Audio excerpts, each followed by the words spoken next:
বিশেষকৈ মধুৰাত কংসৰ অত্যাচাৰ দিনে দিনে বৃদ্ধি পাইছে।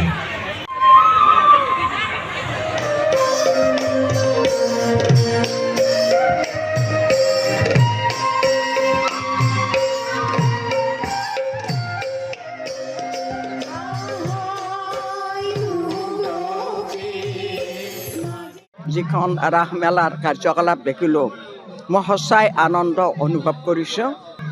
ৰাসলীলা কৰাৰ লগে লগে তেওঁলোকে ৰাসলীলাৰ যিটো তাৎপৰ্যখিনি বুজি ল'লেহে এইবিলাক পালন কৰাৰ উৎসৱ পালন কৰাৰ সাৰ্থকতা আহিব। গতিকে আমি ৰাসলীলাত যদি ভগৱানৰ তত্ত্বগধুৰ কথাবিলাক যদি আমি হৃদয়ংগম কৰি নলওঁ তেনেহ'লে মই ভাবোঁ এই কামবিলাক চলাওঁতে কিবা যেন ঘাটি হৈ যায়, কিবা যেন ৰৈ যায়, অপূৰণ হয়। বুজি নাপালে আমি এটা কাম কৰিলে আমি কথাখিনি কেনেকৈ কৰিম, কি কৰিম, প্লেনিং এটা থাকে। গতিকে সেই প্লেনিংটো যদি নাথাকে আচলতে ভগৱান কোন, কৃষ্ণ কোন, ৰাধা কোন, গোপী কোন, আত্মাৰ লগত যে পৰমাত্মাৰ লগত যে আত্মা মিলন এই বস্তুটো কেনেকৈ সম্ভৱ।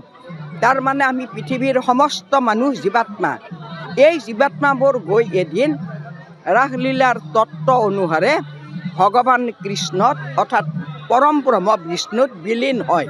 গতিকে এই কথাখিনিকে ৰাসলীলাৰ মাধ্যমেৰে, ৰাস মানে ৰস, সেই ৰস যোনে আস্বাদন কৰে সেই আস্বাদনটোই হ'ল অমৃত, মোহনবাহীৰ অমৃত হ'ল।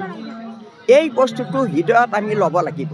হৃদয়ত অনুভৱ জগাবৰ কাৰণেই বিশেষকৈ মহিলা শক্তি অকণমান উন্নত হোৱাৰ কাৰণে আমি ঢাপলি মেলি ইয়ালৈ আহিছোঁ।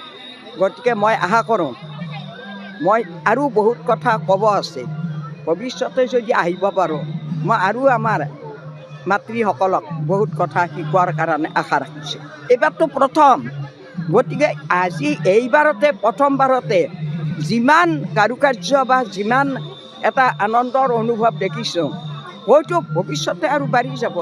বাঢ়াটোই আচল কথা, বাঢ়িবই। গতিকে মই ভাবোঁ সকলোকে মংগলে ৰাখক।